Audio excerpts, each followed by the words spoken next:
Good afternoon, everybody.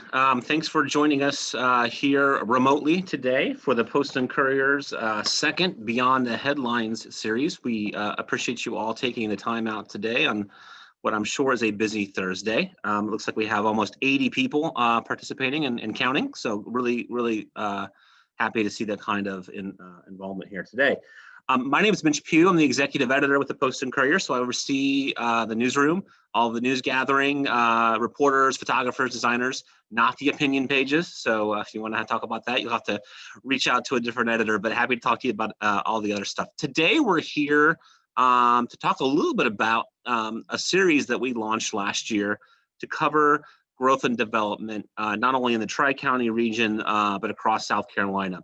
Boom and Balance has been an occasional series that we've been running. And when we say occasional, a couple stories a month has been about the usual cadence. And we're exploring the challenges and the solutions that we're testing in this region as rapid growth sort of reshapes not only the Tri-County area, but really the whole state of South Carolina. It grew out of a lot of reporting that our guest here today has done, David Slade. He is a reporter and columnist here at the Post and Courier. Has been here for several years. Experienced and award-winning journalist. Spent many years in Pennsylvania at papers as diverse as Norristown, Scranton, and Allentown. I always love the name of Pennsylvania towns. Anyway, David's like I said, award-winning, experienced journalist. He's someone who's really, I think, become really across our state probably the foremost expert on things like the census. And the data behind who's moving here and where and how and why. And a lot of that reporting that he's done over the years helped shape this idea. David came to a group of editors a little before last year, kind of pitching this idea, saying, hey, look, we're writing a lot about growth and development. I feel like we could organize it in a better way and make it easier for our readers to understand and see what's happening. So I'm going to let him talk a little bit about why and how he developed that idea. But if you want to read more, you can visit postandcourier.com/boom and balance, all one word, spelled just like you might think it would be.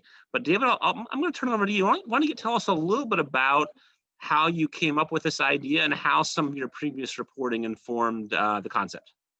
Sure, thanks, Mitch. Glad to be here today. And thanks for everybody who's joining us. Well, the idea came from just the fact that we tend to report about there's a road widening project here, people are upset with traffic there, schools are crowded over here. And sometimes that seems to miss a little bit of the big picture. And the big picture, as we've reported, is South Carolina's population has about doubled since 1970. And most of that is because of people moving here. I mean, some years, 9 out of 10 residents added to the population are people who moved here, which is just astounding. I think in 2018, the last time I looked at this, only 4 other states in the country gained more population from people moving in. And that's an opportunity because you don't want to be a place that's losing population like some of the places I used to work, like Scranton. It causes all sorts of problems. But very rapid growth can overwhelm communities, can have terrible impacts on traffic, school crowding, challenges with finances, everything from garbage collection to beach access. And this is an issue that communities are struggling with across the state, and sometimes not always looking at solutions that are being tried here or there. And it's a conversation we all need to be engaged in because the state estimates we're going to get another 1 million people by 2035. And right now we have about 5 million. I mean, that's a lot of growth that we've had and a lot more that's coming. So we tried to put together these pieces to look at sort of big picture issues that aren't just happening in one neighborhood or the other, but that are happening up and down the coast and in Greenville and in Rock Hill. I'm trying not to talk too long because I know we have a lot of questions to answer. That's okay. Before we get to questions, let me ask you one question. So over the year and the reporting that you've done, what are the 1 or 2 things that stick out to you as trend lines that you're seeing, or the most important things you think that our readers ought to take away from that year of reporting on growth and development? Sure. Well, I mean, a couple things jumped out to me. I mean, one is that every time there's some big study about how much growth is coming, it always tends to turn out that they underestimated. I mean, one of our early stories this year was about how the growth that I think Clemson in maybe 2013 estimated the Charleston area would get by 2030. We already hit that. We hit that in 2018. I mean, the growth just keeps coming and it keeps coming faster. And it seems to catch people off guard. And we tried to get at that a little bit in a piece where we looked at these mega developments. That's what we've called them, that are now in place all around the Charleston County area where, maybe people don't realize it, but, here's a development where 9,500 homes are planned and 10,000 homes are planned and 5,000 homes are planned. And you wouldn't know it from driving by on the street, but, we've already got well over 100,000 homes that haven't been built yet, permitted in the Charleston Tri-County area. And that's enough for about 250,000 people. So there's already a lot more baked into the cake. And I think that surprises people. Yeah, absolutely. Well, before we jump into some of the questions we got ahead of time, I want to let everybody know that at the bottom of your screen in the menu bar, there's a Q&A function. If you click on that, you can type in a question that you have for David or for I, and we'll answer those as we can get to them. We have a few that were submitted ahead of time, so I'm going to ask those first, and then we'll jump into the live questions. We'll get to as much as we can in the 30 minutes that we've set aside to try to honor everybody's time and their lunch break. We will try to cut it off around 12:30. If we don't get to all of the questions that you've asked, there'll be an email coming out to everyone after this is over with David and I's contact information. So feel free to reach out after the fact if there are additional questions that didn't get answered. So I would really appreciate y'all being here. So one of the questions, David, I see from our list comes from Marcia Hassel, and she wanted to know in what county or counties is the Lowcountry seeing its biggest growth? Sure. And before I answer that, let me just piggyback on what Mitch said. I mean, this is an ongoing series. So if you have ideas for things you'd like to see us write about, if you have questions for me, email me. I'm dsslade@postandcourier.com. Or just put it in the Q&A and we'll pick it up.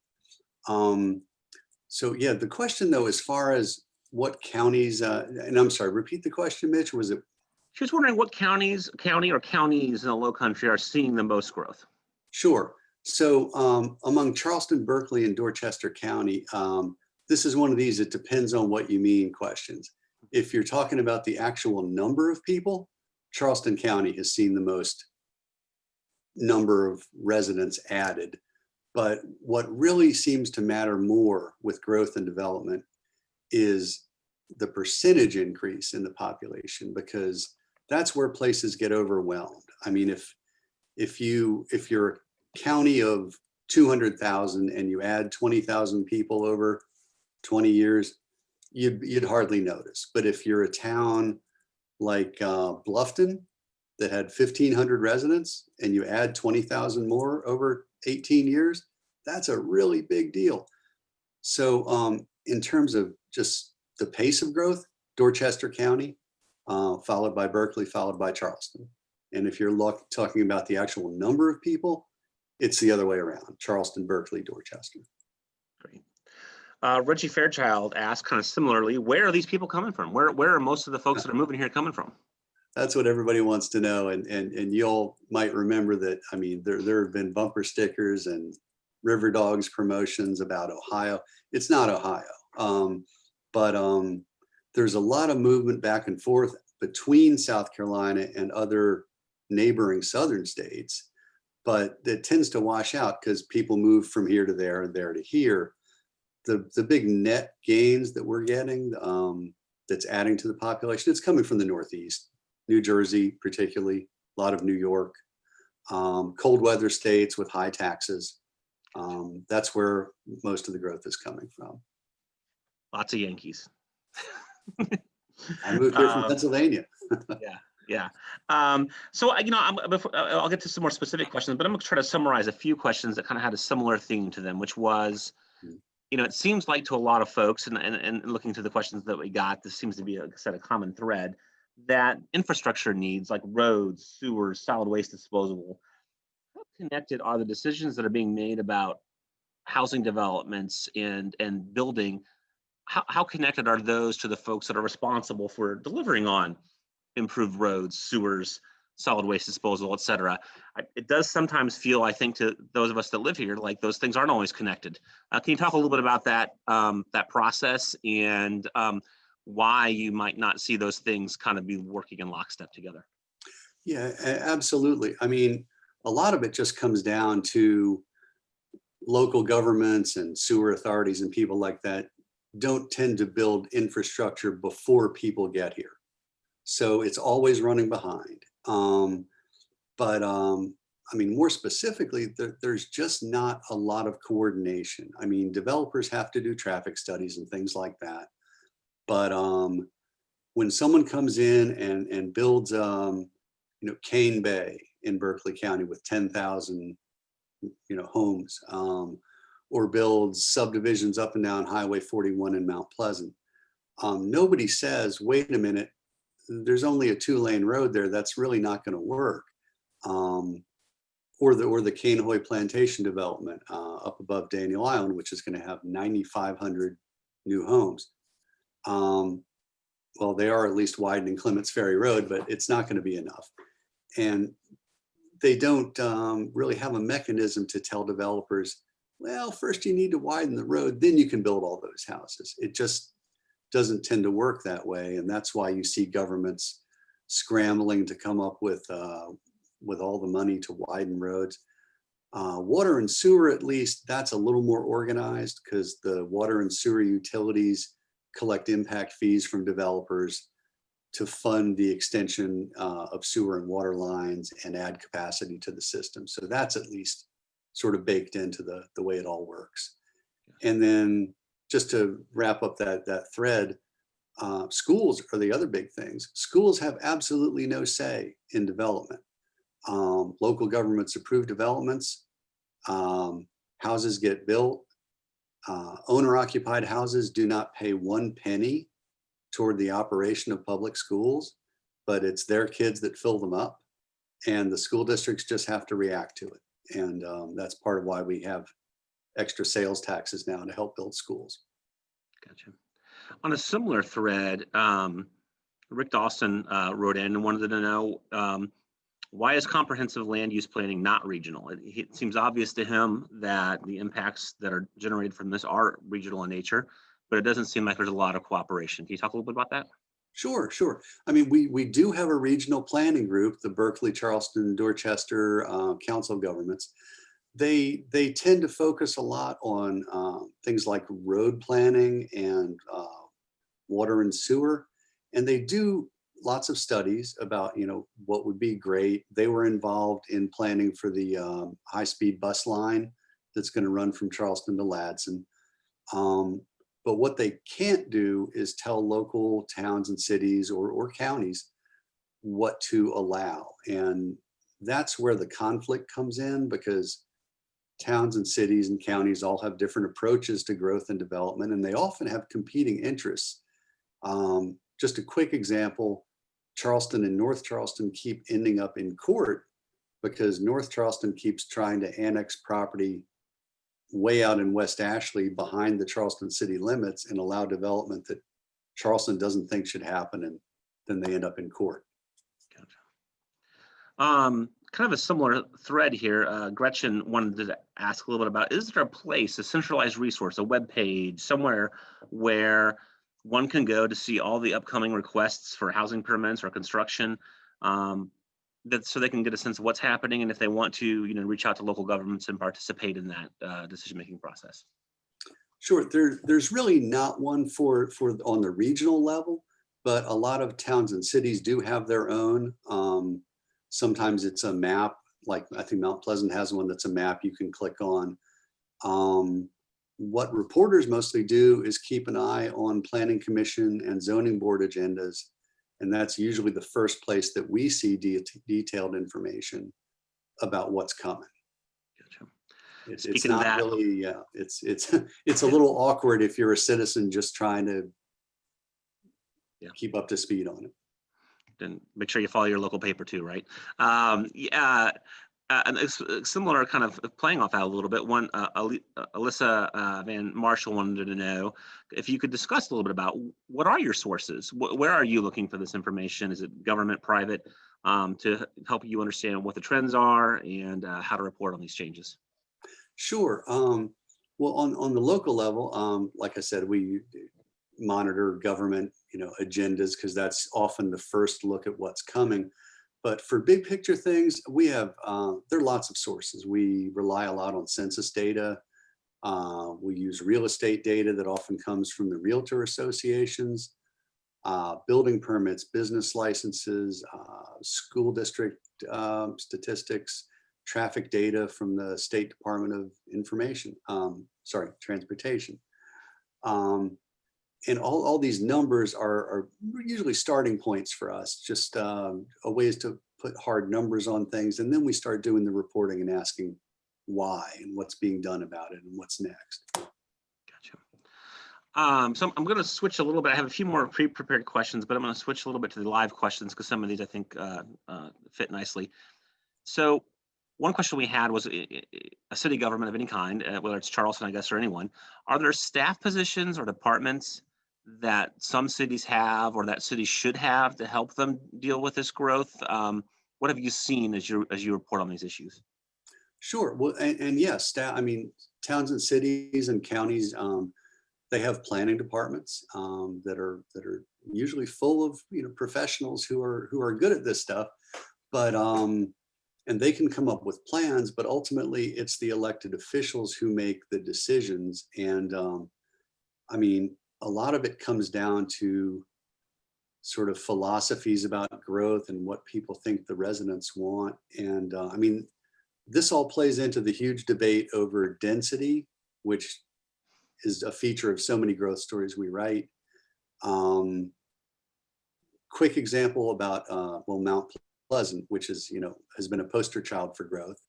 Mount Pleasant's gone from about 5,000 residents back in 1960 to 90,000 today.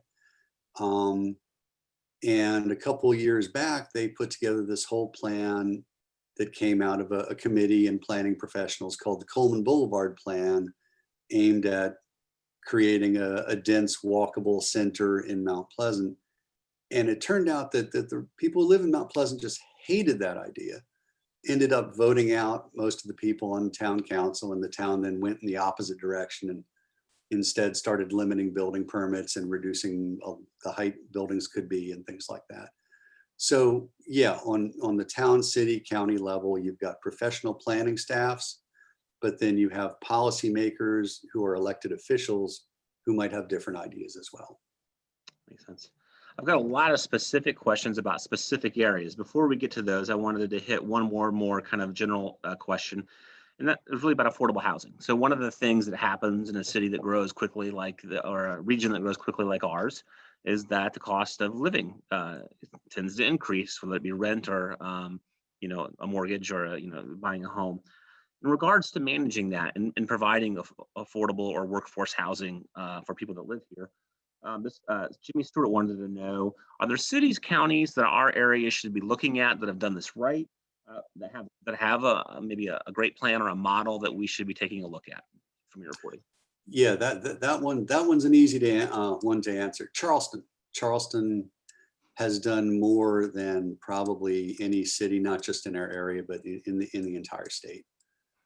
They've been working for years on a combination of city-funded efforts, but also market rate incentives to create affordable housing, and not just for low-income people, but for people with middle incomes, for senior citizens, and a lot of that is going on right now. They've created a great amount of affordable housing, and when I say affordable housing, that's entirely outside of what people think of as low-income housing that housing authorities might operate.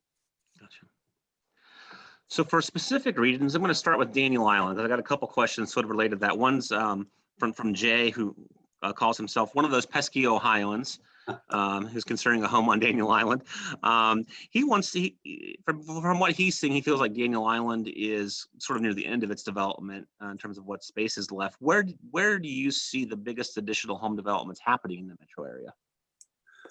Sure. So, well, and one thing about Daniel Island, I mean, yeah, Daniel Island itself is pretty close to built out, but right above Daniel Island is the Kanehoy Peninsula, where there's about 10,000 homes that have already been permitted, and they're just starting to get built now.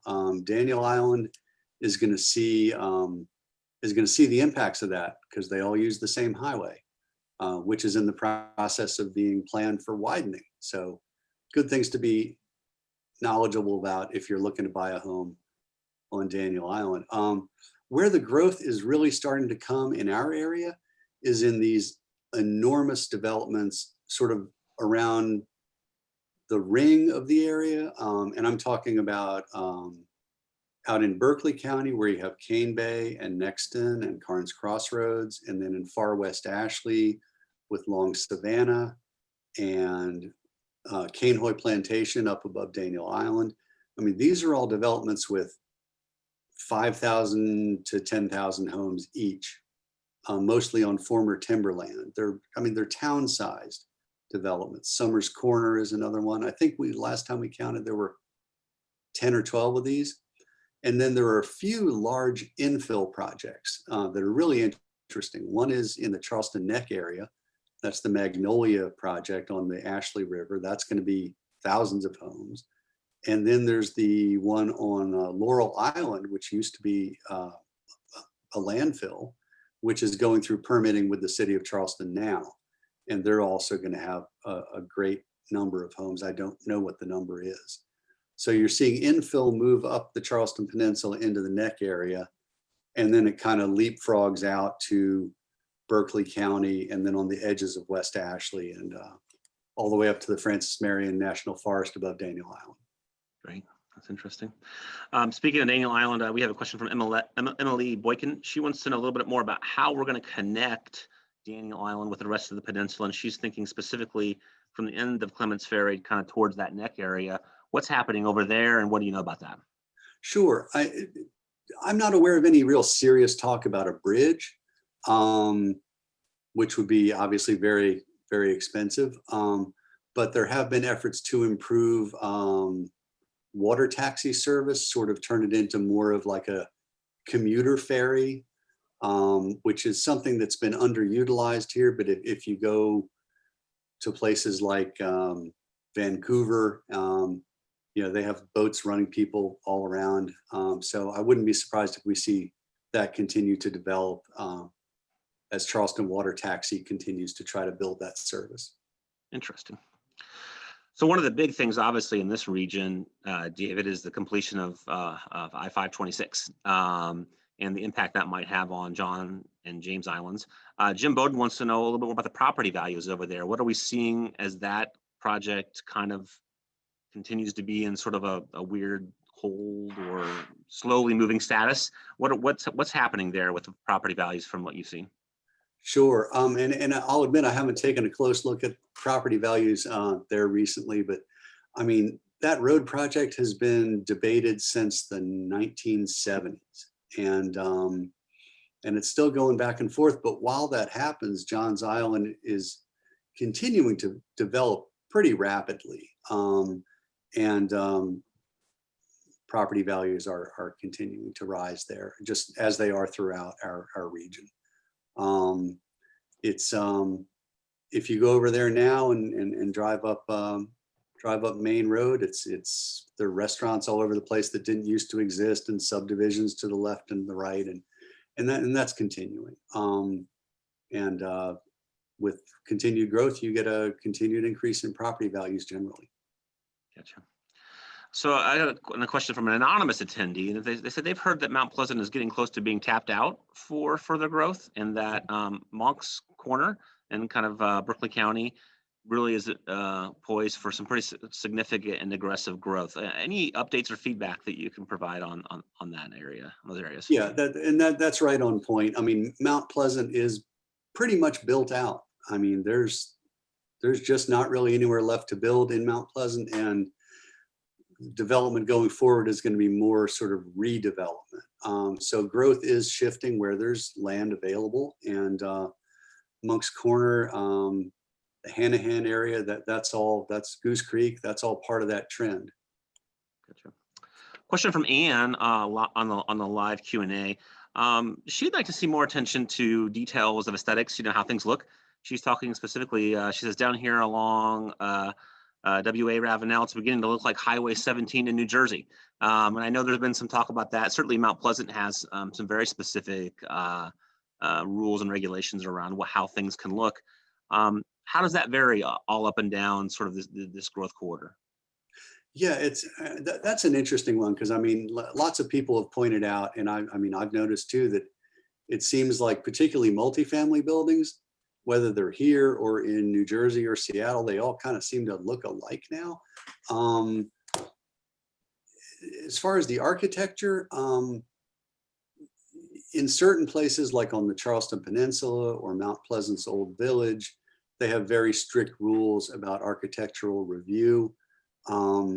Outside of that, they really don't so much. It's more about how large a building can be, and how far it has to be from the neighboring property, and things like that.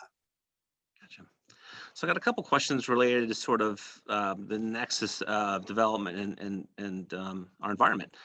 So Anne wanted to know a little bit more about, do cities and counties in this area provide any incentives for, what she would call eco-friendly development? The short answer is no.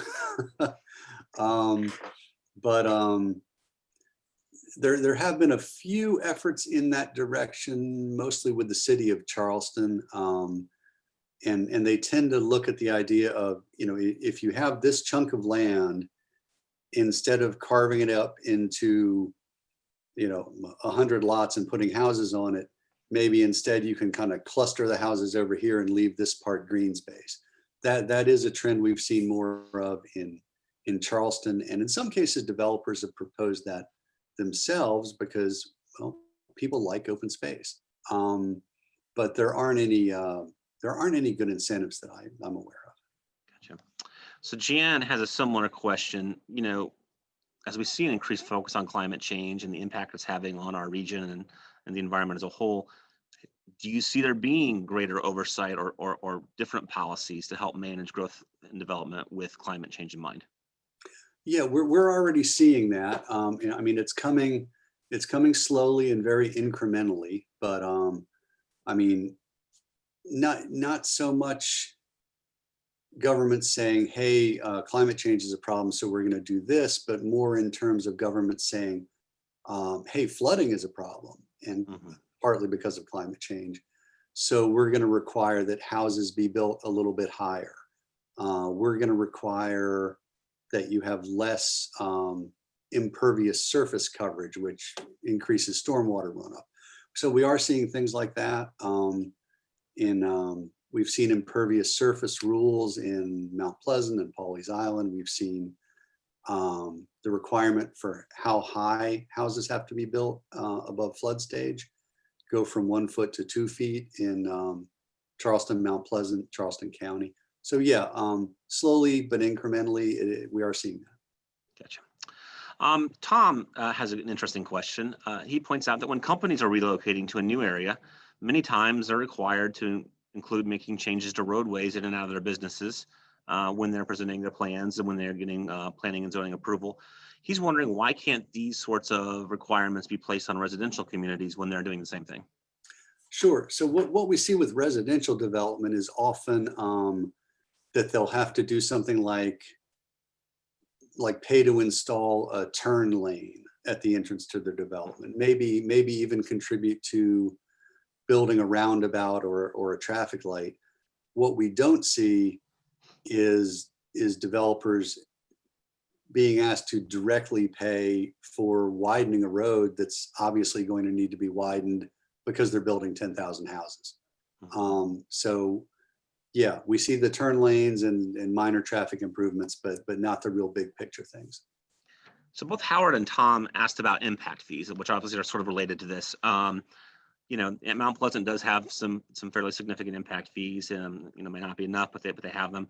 What's sort of the bigger picture look across the region? Are there a lot of impact fees? Are they enough? Do they do the work that they need to do to help control and manage growth? Sure. I mean, impact fees are an interesting one because they really go right to the heart of growth paying for growth. Mhm. The state doesn't make it easy to have impact fees. It requires really detailed studies, and sometimes they do end up in court. So most towns and cities don't have them. Most sewer and water utilities do. Mount Pleasant does. But if you really want to look at impact fees, the Rock Hill Fort Mill area, which is basically suburban Charlotte, North Carolina now, they have an impact fee. I don't have the number written down, but I believe it's about now $18,000 per house. And most of that money goes to schools, to build schools. Mount Pleasant, I think they're up to maybe $6,000 a house, and and less for other kinds of residential units. But it's also for businesses, and that money is supposed to go toward paying for things that result from that development, not for existing needs, but for future needs. It's controversial, but it's becoming more of a trend. Gotcha. Well, we're up against the half hour. It's 12:32. So I'm going to wrap up here with one more question. And then we didn't get to everybody's questions. I see some in here. I think we covered some of them because there were a lot of questions that were kind of similar in nature. But please don't hesitate to reach out to David or myself. You'll get an email after this with our contact information and more information about the Boom and Balance series. Again, it's postandcourier.com, Boom and Balance. I want to kind of wrap up with maybe a lighter question from Chris Kimball, who came in a little bit before this event took place. He wanted to know what's the best advice you could give to people who are moving here from outside the region as they prepare to navigate both the growth, but also, I suppose, just what it's like to live in the Tri-County area. Oh, sure. That's a good one. And before I answer it, let me just echo Mitch. Yeah. Email your questions, your thoughts, and please go to our website and read the series at postandcourier.com/boom and balance. There's a lot of good stuff there. The advice I would give people, I mean, if they have time to spend some time here before signing a lease or buying a house, I mean, that's the best, because you want to know, what's the morning traffic like if I drive from here to work? How is it going to be if my kids need to go to school? Things like that. But it just, in practical terms, the number one piece of advice is understand the flood zones. Especially, I mean, if you're buying a house, because there's an awful lot of our area that floods, and it's getting worse, and flood insurance costs a fortune. And when I moved here in 2004, I got really lucky. I didn't know to really look about flood zones, and I ended up buying a house that was, high and dry. But that's the main piece of advice I would give to people. Know the flood zones. Gotcha. Like I said, I think we're up against our half hour. We'll wrap up, but as a reminder, the email that you'll get after the event is over will include a link to the recorded presentation. So if you want to share this with your friends, your family, or if you're really a glutton for punishment and want to watch this again, you can.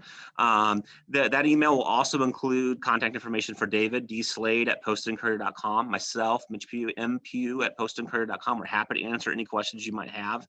As David said, there's a lot of great content that he and others in our newsroom have done over the last year at postandcourier.com/boom and balance, all one word. There'll be more coming. We had planned to continue this series into 2021. Lots of things happening, a lot more issues I'm sure that we'll be dealing with, including some of the many things that you guys brought up here with traffic, schools, the environment. There's never a shortage of stories around this topic, and our audience has demonstrated with their behavior and the way that they sort of devour these stories that we can't write enough about it. So any thoughts, questions, feedback you have for us, we would love to hear it. Again, there'll be more information coming in a follow-up email, including a recording of this presentation. Thank you so much, everybody, for coming. We ended up around 100 people. Love to see this kind of participation. Hope to see you again on future Beyond the Headlines editions, and just keep an eye out for more information on that. So thank you, everybody, and have a great Thursday. Thanks, everyone.